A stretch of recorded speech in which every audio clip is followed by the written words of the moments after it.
O Comitê de Política Monetária do Banco Central, o Copom, decidiu aumentar a Selic, a taxa básica de juros da economia brasileira, em 1 ponto percentual, saindo de 13,25% para 14,25% ao ano, mais um recorde. A decisão foi unânime e já era esperada pelo mercado financeiro, é verdade, uma vez que em dezembro o comitê avisou que poderia realizar mais duas elevações de 1 ponto percentual nas reuniões de janeiro a março para tentar dominar a inflação.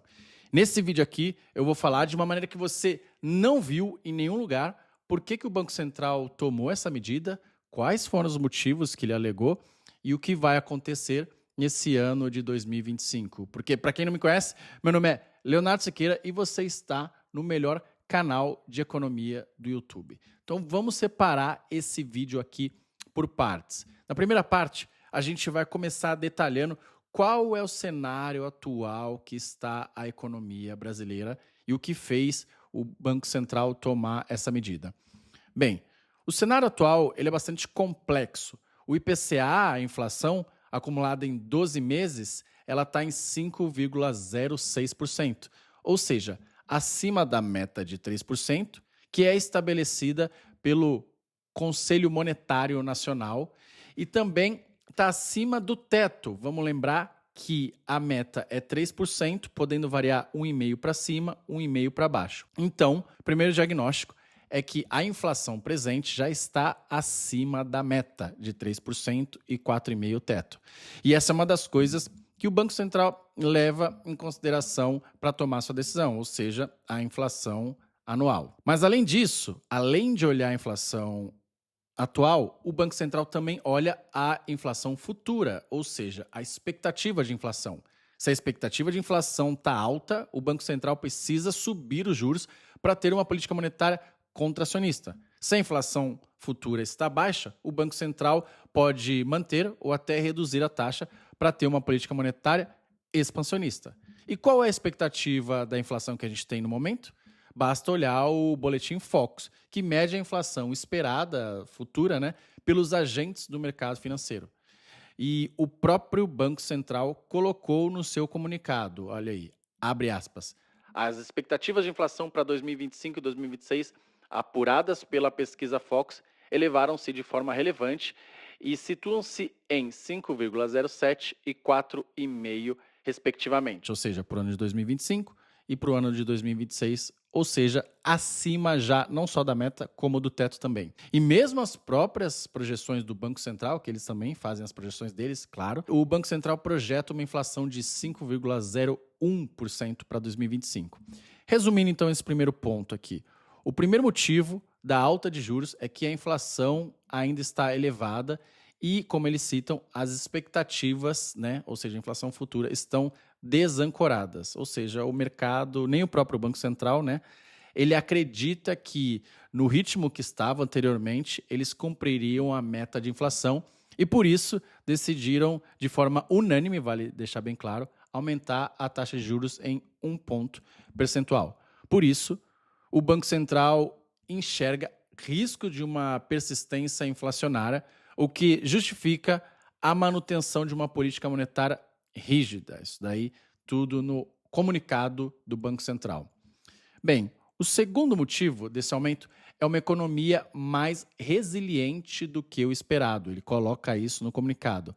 Apesar da alta dos juros nos últimos meses, o consumo das famílias e o mercado de trabalho seguem fortes, O desemprego está em 7,4%, um nível baixo, o que é um dado bom, claro, mas indica uma pressão sobre os salários e, consequentemente, sobre a inflação de serviços. Além disso, a concessão de créditos continua em patamares elevados, impulsionando o consumo e reduzindo o efeito contracionista esperado da política monetária, porque agora você tem muito crédito na economia também. E é onde o Banco Central, o comitê, o Copom, ele coloca no texto. Em relação ao cenário doméstico, o conjunto dos indicadores das atividades econômicas e do mercado de trabalho tem apresentado dinamismo, ainda que sinais surgiram uma incipiente moderação no crescimento. Esse foi o segundo motivo. O terceiro motivo, pela alta de juros, é o cenário fiscal incerto. Olha aí o que está escrito na ata do Copom. O comitê segue acompanhando com atenção como os desenvolvimentos da política fiscal impactam a política monetária e os ativos financeiros. A percepção dos agentes econômicos sobre o regime fiscal e a sustentabilidade da dívida segue impactando de forma relevante os preços dos ativos e as expectativas dos agentes. Fecha aspas. É o que está também no comunicado do Copom. Esse é o resultado do governo, que tem adotado uma postura mais expansionista com o aumento dos gastos e subsídios em diversas áreas, né?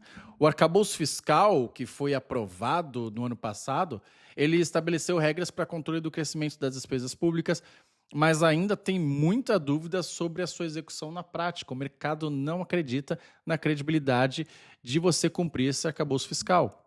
E aí, quando os gastos continuam crescendo sem uma contrapartida de arrecadação eficiente, o Banco Central acaba sendo obrigado a manter os juros altos por mais tempo para poder compensar o impacto inflacionário desse descontrole fiscal. Esse é o terceiro motivo. O quarto motivo do contexto atual é o ambiente externo desfavorável, né? A gente tem que ser justo e falar, é isso que tem acontecido. A política monetária dos Estados Unidos, ela continua sendo um fator crítico para os países emergentes.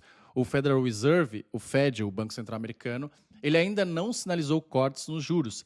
E aí ele está mantendo a taxa entre 4,25 e 4,50. Foi decidido também nessa quarta-feira. É o maior nível em mais de 20 anos. Foi decidido nessa quarta-feira, por isso conhecido como a super quarta. E qual que é a lógica aqui? Qual que é o mecanismo? Os juros elevados nos Estados Unidos, eles reduzem a atratividade de investimentos em países emergentes e acabam pressionando o câmbio e, potencialmente, a inflação importada, no nosso caso, aqui no Brasil.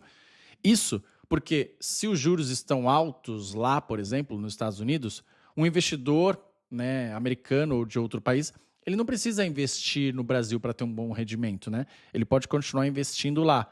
Logo, o capital daqui, ele sai para os Estados Unidos, o câmbio sobe e a inflação aumenta aqui pelo mecanismo e pela via, o canal do câmbio no Brasil. Por isso que olhar a política monetária americana, a situação nos Estados Unidos, acaba sendo super importante nesse momento atual. Os juros estão bem altos nos Estados Unidos, sim, acaba sendo um fator externo. Nessa primeira parte do vídeo, eu falei do contexto atual da economia brasileira, né? O que está acontecendo na economia brasileira com inflação atual acima da meta, a inflação futura também acima da meta, o cenário nos Estados Unidos.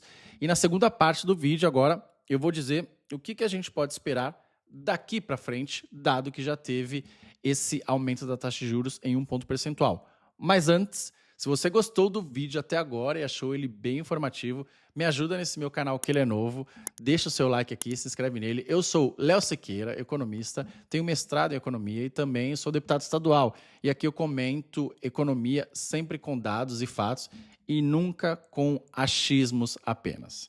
Beleza? Voltando ao que esperar da economia daqui para frente. O tom do Copom no comunicado, vamos lembrar que o Comitê de Política Monetária ele faz um comunicado no mesmo dia e aí na semana seguinte ele solta a ata com muito mais detalhe. O tom do Copom ele sugere que o Banco Central ele está disposto sim a manter a Selic elevada por um período prolongado. No comunicado, o Copom deixou claro, né, uma nova alta na Selic na próxima reunião em maio, mas em menor magnitude em relação a dessa última de 1%, né, de 1 ponto percentual. O trecho foi o seguinte, dá uma olhada.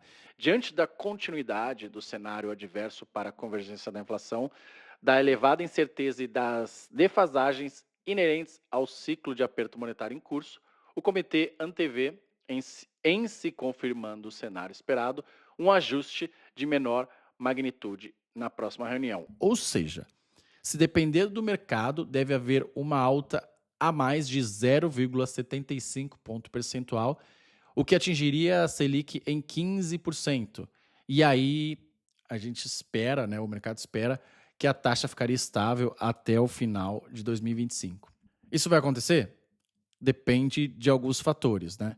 Então, o que ficar de olho para saber como vai ser o comportamento do Banco Central daqui para frente? Antes de dizer isso, se vocês gostam das minhas camisetas, eu já falei que eu utilizo a Cava, vou deixar o link aqui, 25% de desconto off na primeira e nas outras compras. Dá uma olhada aí e entra aqui no link. Agora, vamos olhar o mercado e o Banco Central, o que eles estão acompanhando, quais os fatores essenciais para saber o que vai acontecer no futuro. Basicamente, são 2 fatores. O primeiro é a postura do governo sobre o fiscal. Se o governo adotar medidas que pressionem os gastos públicos, né, se ele for austero, a taxa Selic pode reduzir. Né? Já se ele continuar gastando, a taxa Selic vai permanecer alta por um pouco mais tempo. E o segundo motivo é a decisão do Federal Reserve, como eu falei. Se os Estados Unidos mantiverem os juros elevados, o Brasil terá menos espaço para flexibilizar a sua política monetária. Isso porque passa a ser ou continua sendo interessante investir lá fora. Ou seja, para resumir, se o governo continuar sem fazer o ajuste fiscal e os Estados Unidos não reduzirem a taxa de juros por lá, pode ter certeza que a alta não vai parar em 0,75 na próxima reunião e os juros vai passar dos 15%. Já se o governo fizer sim a sua lição de casa, o que eu desconfio muito, uma vez que a gente está caminhando para a próxima eleição e se o governo não fez o ajuste até agora, por que ele faria agora no final de mandato, né? E se os Estados Unidos reduzir a taxa de juros, então a alta aí pararia sim em 15%, porque o governo cortou gastos e os Estados Unidos reduziu os juros. Bom, por hora a mensagem do Copom é bem clara. O Brasil precisará conviver com juros altos até que a inflação esteja definitivamente controlada. Mais do que nunca, o cenário ele demanda um acompanhamento atento da política econômica aqui no Brasil, dos gastos de governo, né, a política fiscal, e também em Washington, que é onde vai influenciar diretamente a decisão do Banco Central. É isso. Se você gostou dessa análise e quer continuar recebendo informações claras, sem achismos e com muito fundamento e fatos e dados, deixa aqui seu like, se inscreve no canal e compartilha esse vídeo. Tenho mais vídeos aqui falando como o Banco Central define a sua taxa de juros, falando sobre a inflação recente. Eu sou Léo Siqueira, economista, mestre em economia e deputado estadual, e te encontro no próximo vídeo, sempre esclarecendo aquilo que você precisa saber para navegar com segurança pelos desafios da economia brasileira, nesse que é o melhor canal de economia do Brasil e do mundo. Até a próxima, tamo junto.